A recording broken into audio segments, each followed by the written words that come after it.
The Helldivers galaxy is constantly changing, caught in a tussle between Super Earth and the many surrounding factions. And as such, the theories across the Milky Way are constantly morphing, changing based on the information we can glean from the galaxy. Thanks for the massive support for my recent Helldivers 2 Iceberg, but one of the common comments was about my traitorous narration, having an alien cadence that resulted in people unable to properly enjoy the video. So a good excuse to hopefully fix that is to release an extended, remastered edition of the Helldivers Iceberg, fixing our mistakes, adding extra points, and discussing even more theories. For those of you who have watched my previous video and just want to watch the new content, there'll be timestamps linked below for quicker viewing. But as has been forbidden by the Ministry of Truth, let's redeploy to the battlefields, using our Hellpods to discover the new depths of the Helldivers Iceberg.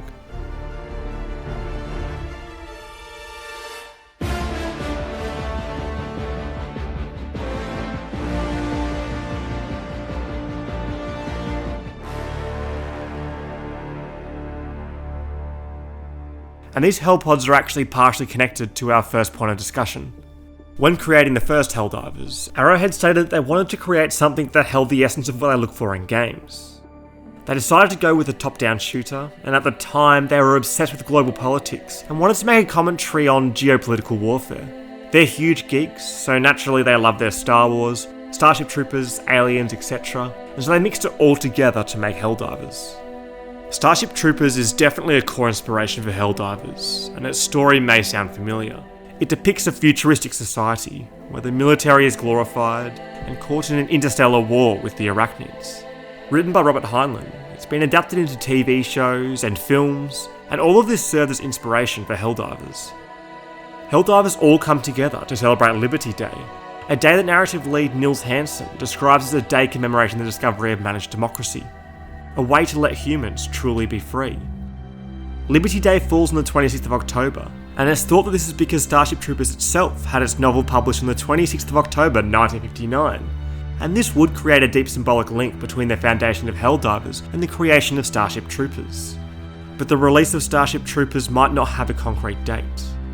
The Heinlein Society documents that the novel was published by G.P. Putnam's Sons much later, in December 1959. But the New York Times listed Starship Troopers as being released on the 5th of November 1959. At least, that's when the paper stated. Starship Troopers was actually first published as a two-part story, released in both the October and November editions of the Magazine of Fantasy and Science Fiction.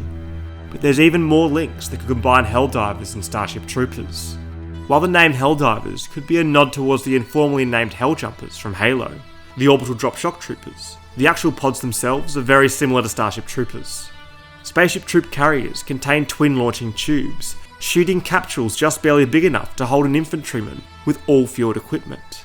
So there's definitely a deeper underlying connection to Starship Troopers, and although like Helldivers, the Starship Trooper movie is more so loosely inspired by the book, we'll be occasionally referencing them again to help us formulate theories, as Arrowhead does love a good reference, and even an Easter egg. For example, Queen Sparks noticed that the acquisition store contained a suspiciously similar review. Spectre left a 5-star review. I'm redacted, and this is my favourite product in the acquisition centre. This is a reference to Mass Effect 2, with Commander Shepard able to endorse shops in the Citadel in order to get a discount. I'm Commander Shepard, and this is my favourite store on the Citadel. And the reviewer's name, Spectre, could be a reference to Spectre, an elite group entrusted by the Citadel Council to preserve galactic stability. Quite a fun Easter egg, however there's a more curious one that could be found in the Helldivers training mission, just past the rocket where Helldivers are deposited when they have passed their training. Hidden behind the mountain range is the common sight of a Helldiver statue. But what's unusual is the object below it. Something that the statue is saluting to. A shovel? Another shovel can be found randomly spawned on the planet, found fallen next to a human. He seems to be preparing a grave, using his whole shovel to destroy a stalker. Shovels definitely seem glorified in Helldivers, and this begins to make sense when we listen to the fanbase. Shovels have been the most widely requested weapon for Helldivers, almost as if it was a meme. This is similar to forklifts, as when Helldivers notice a vehicle bay on their super destroyer, they constantly badger developers as to when vehicles will be added into the game. But forklifts are a vehicle. They can be found all over the galaxy. Developers Arrowhead, like their other Easter eggs, embrace these fanbase memes, releasing a video parodying forklifts and shovels. So these shovels are most likely a reference to the worship the fanbase gives them. Barlock's Law and Shadows of Doubt notes that these references actually go further back, with the shovel meme originally coming from Warhammer 40,000. Warhammer 40k is another inspiration for Helldivers, with many of the first game factions being inspired by it. And like Helldivers, their fanbase are also obsessed with shovels. The troops of the Death Corps of Krieg are army men, and they're often depicted having shovels, which they not only use as a weapon, but an aid to dig trenches among many other things. The fanbase glorified this shovel into a meme, which has flowed all the way to Helldivers.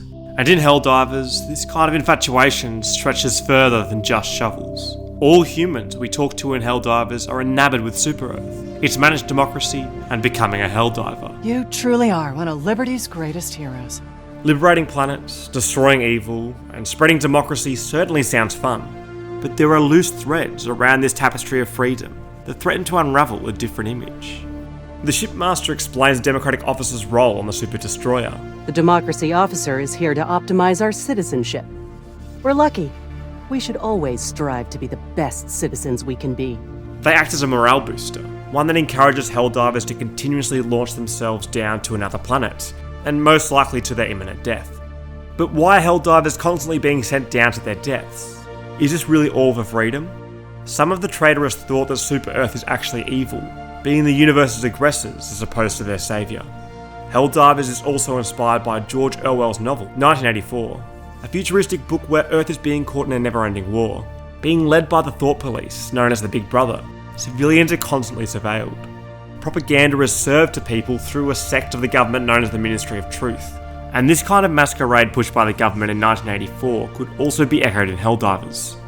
According to the first Helldivers game, the bug's homeland is on a planet called Kepler Prime, and throughout the course of the game, Helldivers are sent to push back the bug's control, all the way back to Kepler Prime, where Helldivers land, and they're instructed to reactivate oil pumps.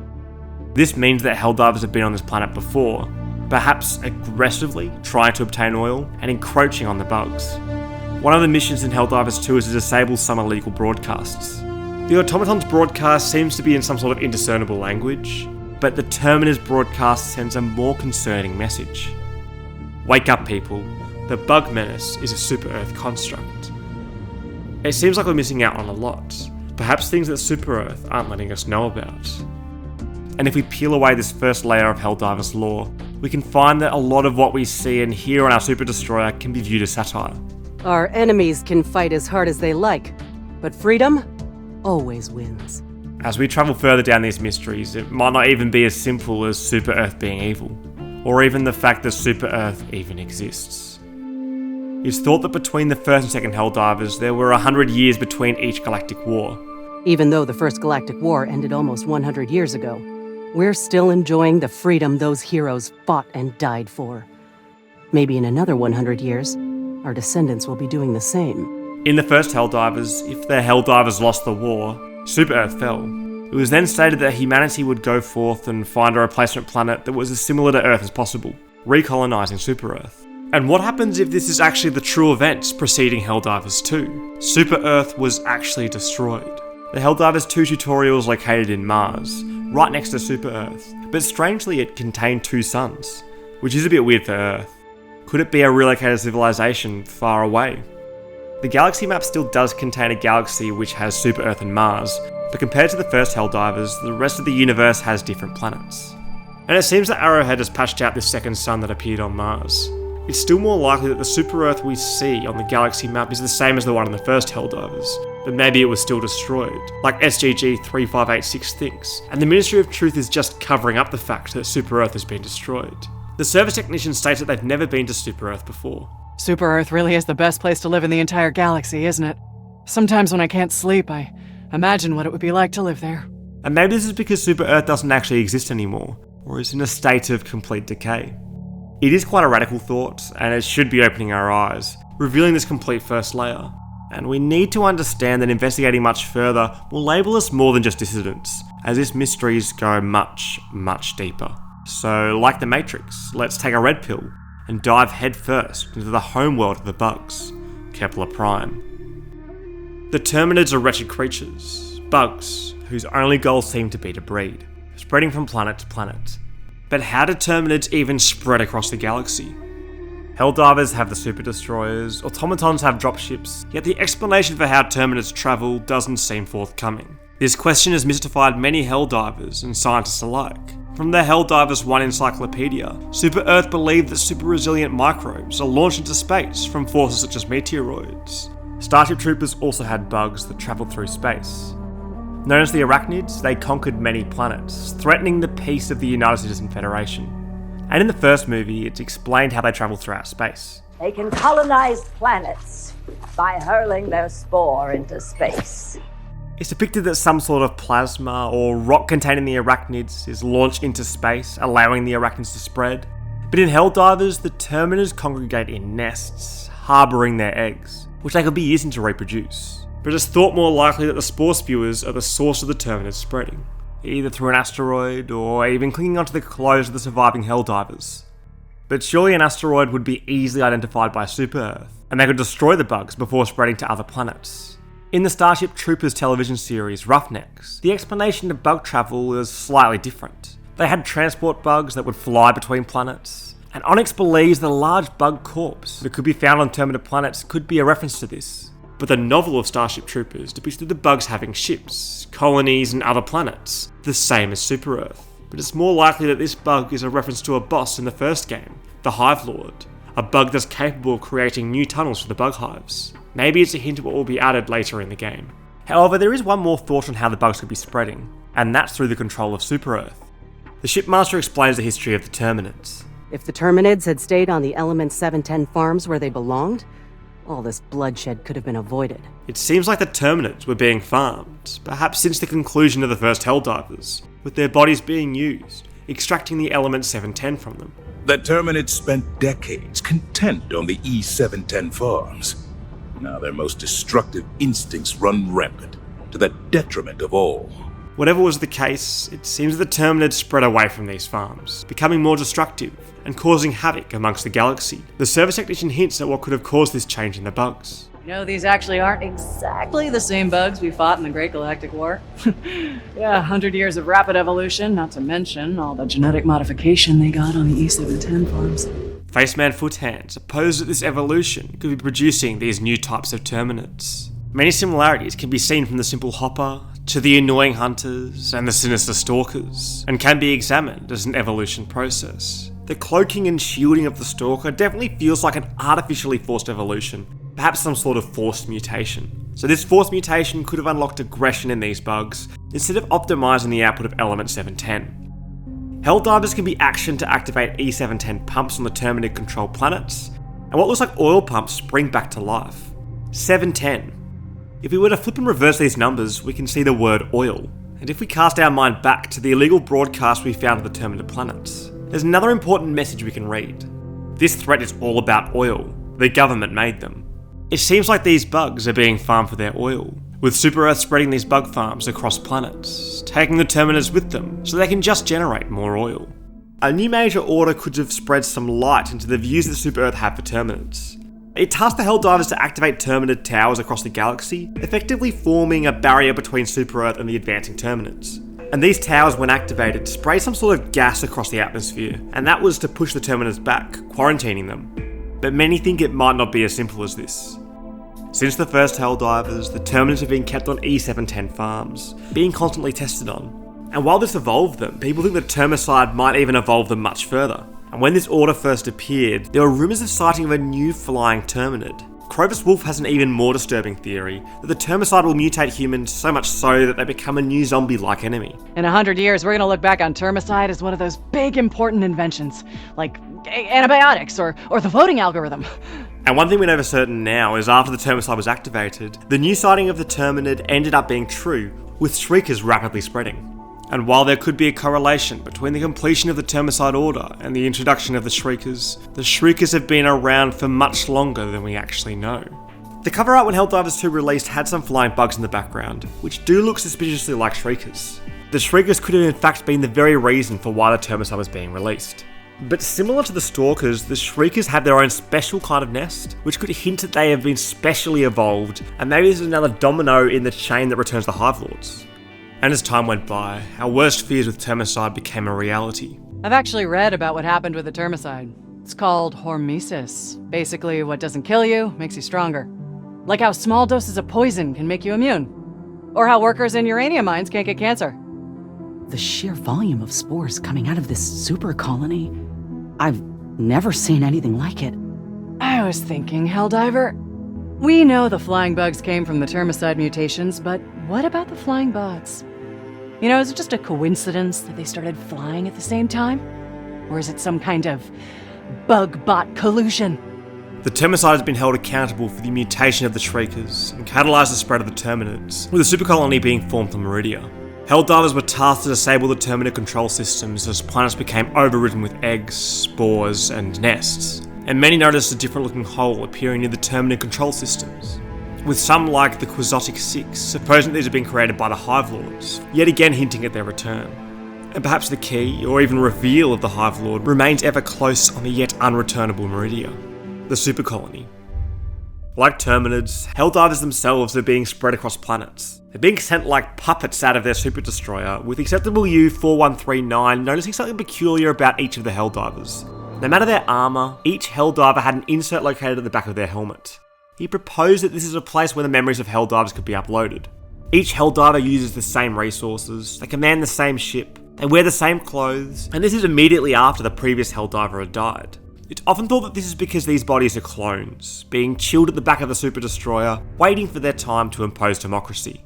While the use of the same resources can actually be explained through the reading of the contract of employment that can be found just before the ending of the tutorial. It states that if the contract of the enlisted is terminated due to the absence of a pulse, the equipment purchased, maintained, replaced, and improved by the enlisted shall stay with the destroyer, and shall be made available to the next Helldiver to command the vessel. It doesn't really seem like this clone theory is that likely, as August KW points out. The default setting for Helldivers is to randomise their voice on death, implying that it's just another member being sent down from the destroyer. Game director Johan Pilestedt helps refute the clone theory too, by saying that the Helldivers are real people with real families. But why are they not frozen? Well, it's not disclosed. When a Helldiver completes a tutorial, they embark their journey by clambering onto a capsule in a rocket, which seems to be the beginning of their freezing process, being sent to their assigned destroyer. Maybe like Zargargoyle suggests that these individuals are just frozen to save resources. The Galactic War is expensive, so putting these Helldivers into cryosleep could definitely save costs. And maybe the hole in the back of their helmets, like Sinori suggests, is just to help monitor their vitals.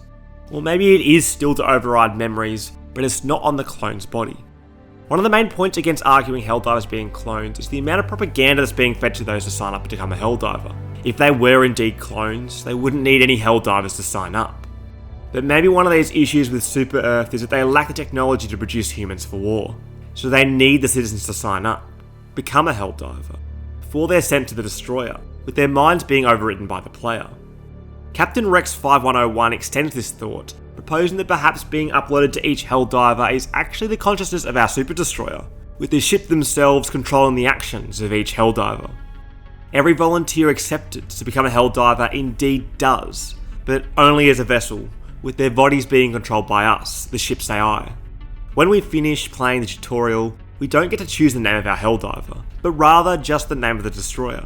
Through the experience of battles, it isn't the Helldivers that are upgraded, but it's the stratagems and gear that are supplied by the destroyer.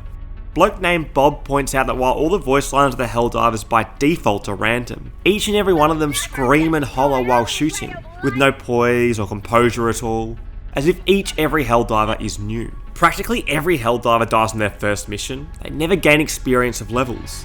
It's just the destroyer, even gaining experience if all the Helldivers perish.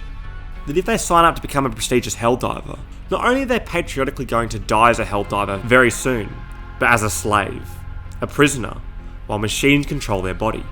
But I don't think we've fully looked into the freezing that these Helldivers undergo while on board the destroyer. It's most likely that this is some sort of cryosleep, with Ramirez referring this to be a common trope in many sci-fi universes. With Alien having cybersleep chambers, and Halo using cryonic storage pods, these reduce the human's metabolism to near zero, preventing the body from aging and the need for oxygen, food, and warmth. William C. Dietz' novel, Halo: The Flood, states that all non-essential personnel always got an ice nap during a slip-space jump, which is faster than light travel between different points in space. So maybe the engineering crew stay awake during these travels, while the Helldivers are given rest before their next and most likely final battle. Cryopreservation in the real world is done with liquid nitrogen, storing it just above freezing, although alternative methods have been developed, like preserving brains through the use of other chemicals. In Halo: The Fall of Reach, individuals were placed in cryogenic tubes and filled with slime in their lungs and throats. The cryo-inhalant was specifically designed to be regurgitated and swallowed, replacing nutrients lost in their deep sleep. And while Helldivers might not have this specifically made liquid for cryo-sleep, they do have a liquid that seems to suspend humans. The first hangar upgrade that can reduce Eagle stratagem cooldowns by 50% is the liquid ventilated cockpit, which fills cockpits with breathable liquid perfluorocarbons, absorbing G-forces and thereby enabling pilots to conduct tighter turns without losing consciousness. Perfluorochemicals are crucial for a proposed form of liquid breathing, with humans being able to breathe in oxygen-rich liquids rather than the atmosphere. There's been many clinical trials to help humans with respiratory issues, and it's been proposed that this liquid could counter the stress of G-forces. G-force is the force that gravity is acting on an object. When an aircraft is flying level, they experience 1G, equaling the Earth's gravity. But if they're pulling away from Earth, more force is applied, increasing the number of Gs, with their blood flowing to the bottom of the body. If the pilot was to descend towards Earth, less force is applied, resulting in the negative Gs, with blood flowing to the head. Pilots with special suits can handle up to 9G, and this altitude would vary based upon the force of gravity by each planet. Immersing pilots in liquid could be a way to reduce the forces of G enacting on the body. The Oman Medical Journal details a hypothesis that the immersion of humans in a perfluorocarbon liquid will allow gas exchange to occur across the skin. So Not Green Uranium proposes that these Eagle pilots are actually manning these jets naked in order to deliver optimal democracy. And this might not be the only sacrifice that the Eagle pilots might have to make for Super Earth. Recently, another hangar upgrade appeared for Eagle pilots, specifying the removal of things like airbags, which sounds horrible. But another way that's shown to handle higher G-force is shown in Star Fox. It seems that many of the pilots look to have artificial legs, and this was in order to prevent their blood from clotting and pooling down below their waist. A Royal Air Force pilot, Douglas Bader, lost both of his legs during a flight, but that didn't deter him from flying, and he became one of the most famous pilots. It's thought that because he had no legs, Bader could sustain more G-force without losing consciousness. Although in reference to Star Fox, creator Dylan Cuthbert did dismiss the amputee theory. They're just boots, there's metal boots. Oh my gosh. That's you mean they're furries? I mean they're furry peg legs. They're peg leg furries in spaceships. What the hell is that? People have the weirdest imagination. But this doesn't mean it couldn't be true for Helldivers. Although pilots amputating their legs would seem to be aligning Super Earth to the automatons, making individuals more and more mechanical. But I wouldn't put it past them putting some sort of democratic spin onto it. Maybe this means we're just like the mechanical automatons. It sounds like we should travel deeper to discover more, straight into battle at the heart of Malevolen Creek.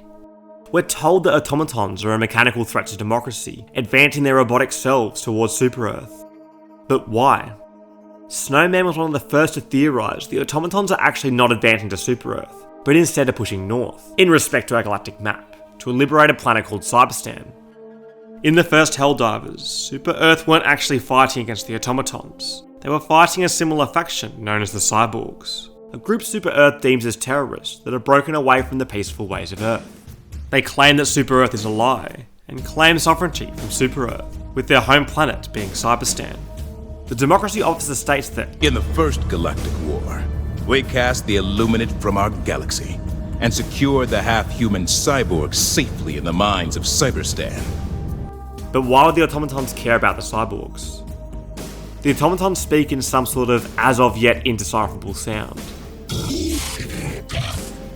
The shipmaster states that they managed to intercept one of the bot's messages.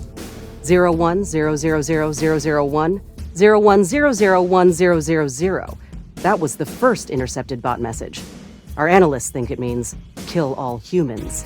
From binary, the robotic message can be translated to the letters AH. Maybe AH stands for attack humans. Or maybe AH is the Easter egg reference to Arrowhead Studios. Not too much can be gleaned from this message. But there's another message that provides much more info. In 2021, Arrowhead released a series of cryptic tweets, with many more ones and zeros. Except this message was not simple binary. MDHX was able to decrypt this message by flipping all of the ones and zeros, converting them from binary to text, and then shifting, like a C for cipher, every character 14 to the left. This revealed the following message. We, the collective from Cyberstan, unanimously assert our independence from Super-Earth. We have the right to defend our home from the brainwashed Helldivers. Our children, the automatons, will not suffer as we have under the oppression of Super-Earth. So the automatons could be the descendants of the cyborgs. Arrowhead are brilliant at teasing new content, often drip-feeding it to lucky players before announcements are even made. They often deny these sightings in tweets, dismissing it as propaganda, while also adding more meta content like the cyborgs message that we just went through. But recently, a new tweet that has since been deleted caused quite a stir. Helldivers tweeted a strange message in binary, and when decrypted, it stated, "Where is Karl?" And when this was quickly deleted, Helldivers followed up with another message. The Ministry of Truth would like to dispel any rumours that Super-Earth deep range transmissions were intercepted with an illegal automaton broadcast today. SEAF comms teams identified a minor system fault that resulted in a quick burst of static interference. Please disregard. Could this really just be a tweet with no meaning, or is this a heavily disguised clue? One of the more popular theories is that this is a reference to Deep Rock Galactic, where 4 dwarves venture out to many planets, discovering and mining materials, landing on them via orbital drop pods. Karl themselves doesn't actually appear in Deep Rock Galactic, but is constantly mentioned by all the dwarves throughout the game. This one's for Karl! Boom, baby! This leads to many players of Deep Rock Galactic wondering, who is Karl? They postulated many theories, from Karl being a former teammate of the dwarves, to just being a reference to Carl Sagan, a pioneer in the study for extraterrestrial life. But the mystery behind Karl's identity has remained clouded, so perhaps Helldivers is going to become key to uncovering this mystery. Mercurionio certainly thinks so, and notes that the marketing content writer for Deep Rock Galactic, Aaron Hathaway, was streaming Helldivers too, and this could mean that it's a hint at a future crossover. We emailed Arrowhead a while back to say, hey guys, let's put our heads together and do something. But we haven't heard back from them yet via email, so this is our next shot. But it could also just be a more native reference. At the time this message was sent, the automatons, after being pushed back all the way by the Helldivers, seemed to migrate using cloned ships to appear above Cyberstan, all but confirming our earlier theory. Here's what I don't get. Why invade Cyberstan? Nothing there besides a bunch of mines and cyborgs. You ask me, the cyborgs are behind this whole thing. Or maybe the automatons just want to use the cyborgs. Or maybe this is just another distraction and the real attack is still coming. Maybe this tweet was indeed, like the rumour suggested, an automaton message, and now looking for the cyborgs' leader, to free them, Karl. But Karl, unlike the other cyborgs, wasn't kept in Cyberstan and couldn't be found. So where is Karl? Could he have been some sort of cyborg leader of the automatons? Maybe their creator? One thing we haven't really mentioned in this Helldivers tweet just before the binary is the characters : //. And normally this is used after a protocol in a web address, but no one's really sure what it could mean in the message. Most people think that this tweet is not a hidden cyborg leader, but is a reference to Deep Rock Galactic. But only time will tell. The automatons, the cyborgs, and Super-Earth could have all once come from the same civilization. There does seem to be some strange symbolism around skulls. Engel believes that, like the cyborgs, the automatons are yet another splinter group, but this time broken from the cyborgs, going fully mechanical, and they are intent on marching straight to Super-Earth in order to harvest organs. At the automaton fabricators, some sort of sacrificial tables can be seen with many deceived SEAF operators, seemingly being chopped up very methodically. If the automatons were set out just to free the cyborgs, why would they be doing this? It seems like they use some of these harvestings as a warning for other humans, embedding them in fences.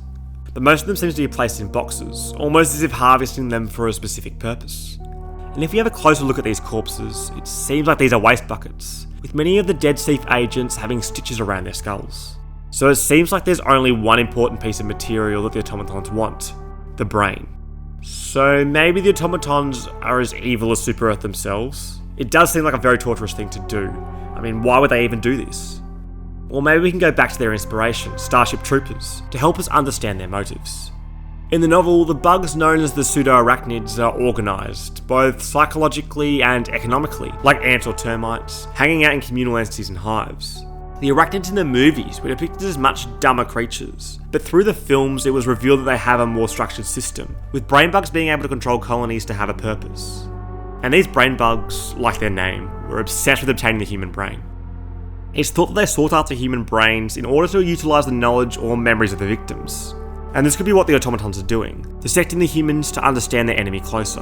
But others, like Lion Frender, propose a more disturbing theory, and that's that they're using the brains to make more automatons, because the automatons are human.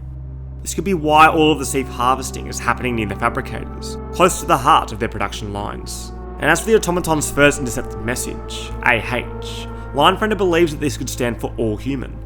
May the Lost Helldiver examines the automatons more closely and notices that when they are dying, they bleed. Is this liquid oil, or is it blood? It's a bit hard for me to tell. If we sneak up to an automaton patrol, we can hear them singing in tune, which is a bit strange for a fully emotionless robot to be doing. Both Aradira and Biggle Supporter believe they can make out the automaton's language, saying things like, "They are making me do this, and please help."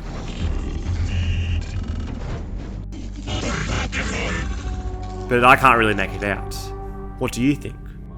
In the first Helldivers, the cyborgs had a unit known as the Grotesque. They were believed to be cyborgs that had fallen in battle, being regrown into beasts, acting as fodder against the Helldivers. Could the automatons been doing something similar to these thief agents, converting them into their own grotesque mechanical form? So from the first game, the bugs could have evolved from the Terminids, and the cyborgs could be the creators of the automatons. But there is one faction in the first Helldivers that haven't been mentioned yet. The Illuminate.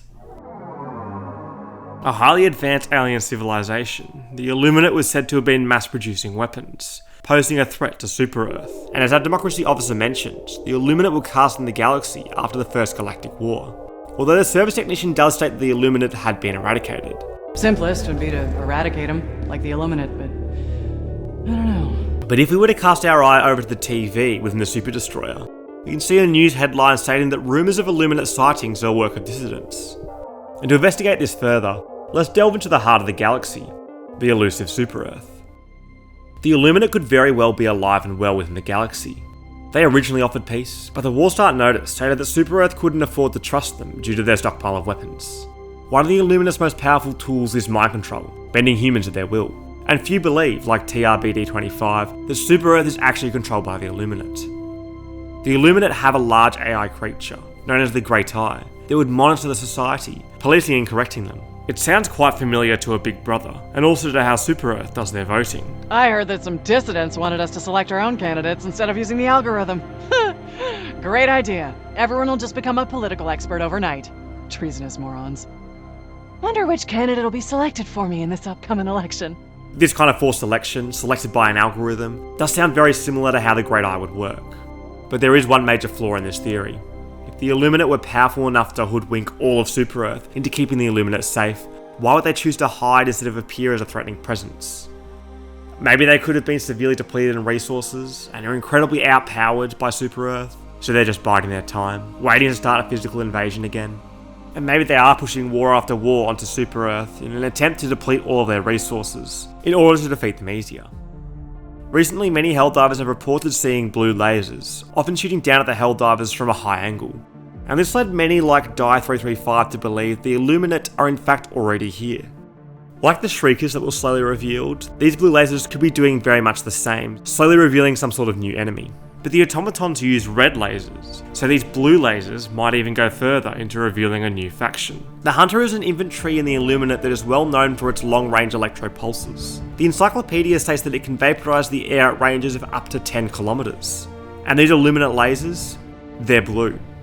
So could this be a Hunter hiding away, sniping at the Helldivers? Another unit in the Illuminate is the Observer, and it's one that has an advanced cloaking device, making it incredibly hard to spot. So maybe it's not even through mind control, but the Illuminate could be here using their cloaking, right under our noses, taking out Helldivers without us even knowing the true aggressor. Maybe these have something to do with these spotted cloaked ships. Even if it's not the Illuminate constructing these wars or killing the Helldivers with blue lasers, the reason that we have these wars could be quite sinister. The shipmaster can be heard complaining about the rapidly spreading bugs. You know, the problem with the bugs is that they're relentless expansionists. In their region of space, we found them on nearly every planet we've settled. Yet the subtle implication in this statement is that this is Super-Earth's problem, not just the Terminids. The Terminids have been found on every planet that Super Earth has settled. Super Earth is doing the spreading and settling. And to go further with this, the shipmaster also complains about the automatons. Here's the problem with the bots, Helldiver. Their whole society revolves around violence. If they actually won the war, they'd have no idea how to function. And this could yet again extend to Super Earth. There was a break of 100 years between the Galactic Wars, but could it be true that Super Earth needed this war to function? It's an interesting thought, and all the patriotism we are exposed to does revolve around the war, so there is definitely a possibility. Helldivers Inspiration 1984 had a similar concept. It had 3 superpowers that were being caught in a never-ending conflict. The book's author George Orwell stated that war is not meant to be won, it's meant to be continuous. Hierarchical society is only possible on the basis of poverty and ignorance. This new version is the past, and no different past could have ever existed. In principle, the war effort is always planned to keep society on the brink of starvation. And this could be what Super Earth is doing, keeping citizens at a level of starvation, running low on resources. Xtronics has a similar theory. Super Earth is fabricating these wars as a way to gain more resources. Helldivers is the concept known as the Game Master, one who is controlling the galaxy, forming the battles, and helping shape the foundations of the war, while the players choose the outcome. Peter said told PC Gamer they actually have someone hired with the job titled Game Master. His name is Joel, and he takes his job very seriously. So Joel seems to be the supreme overlord for Helldivers, but that doesn't necessarily mean that he is not part of the game itself. Xtronics believes that this Joel is actually Super Earth. They are the ones dictating the battles. The wins and losses of battle almost seem unnatural, as if we have one puppet master, puppeting the Galactic War. They are the ones dictating battles. The other planets are rich with people, and more importantly resources, which Super Earth lacks. So Super Earth places bugs on the planets to eradicate all opposition, allowing the Helldivers to land, defeat the bugs, and claim the resources. Many missions are set to obtain resources, like collecting Element 710, conducting geological surveys for yet more resources. These are all resources that Super Earth is stealing from other humans. Other missions, such as the Terminid broadcast, do hint that there are dissidents within the planets. Who else would be broadcasting these signals? Although there is one mission that does buck this trend, and that's emergency evacuation, where civilians are evacuated from the planet before the Terminids can get to them. And Xtronics explains this as being Super Earth sympathizers, ones that are worth keeping alive. Or maybe they are civilians who will end up like the cyborgs, locked away in the mines. It could be a win-win. A new planet to colonize and extract resources from, and dead Terminids producing more oil. But do the Terminids even produce oil? Oil seems to be one of the most precious resources around the galaxy. The automatons could certainly be made from them. And one mission the Helldivers can have is to destroy the automaton resource, which is a very similar oil icon to the mission to extract E710. In fact, if we compare both of these facilities that house these missions, they contain the same towers, similar pipeways, and if you listen to the silo with the automatons, it sounds like there's some kind of liquid inside.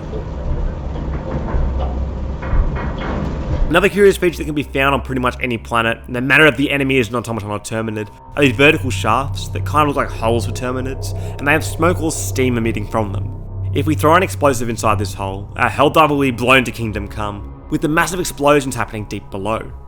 Ivanesco Duel proposes that these holes are hell bombs, and they failed to explode, and now they're embedded deep underground, with their explosions still managing to be salvaged to destroy things such as Bile Titans. But if we stop at these holes and listen, we can hear this strange bubbling, meaning there's some sort of liquid down there.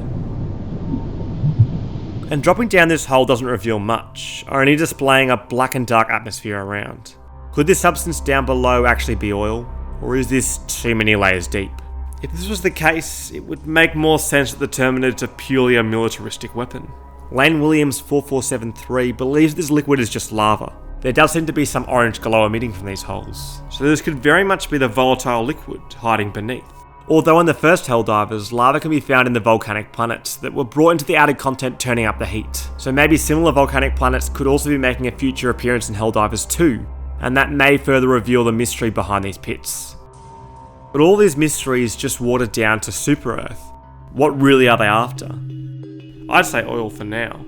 The story in Helldivers 2 is ever changing, and even though we've expanded this iceberg, there'll be so many more questions and answers that are sure to come. Thanks for taking this dive with me. I hope you enjoyed our traitorous questioning of society as much as I did. And let me know what you thought of this narration style. I know it won't be perfect, but hopefully it's an improvement for this and my future videos. In this galactic war, we don't know who we can trust, so stay vigilant and stay true to the managed democracy in your mind.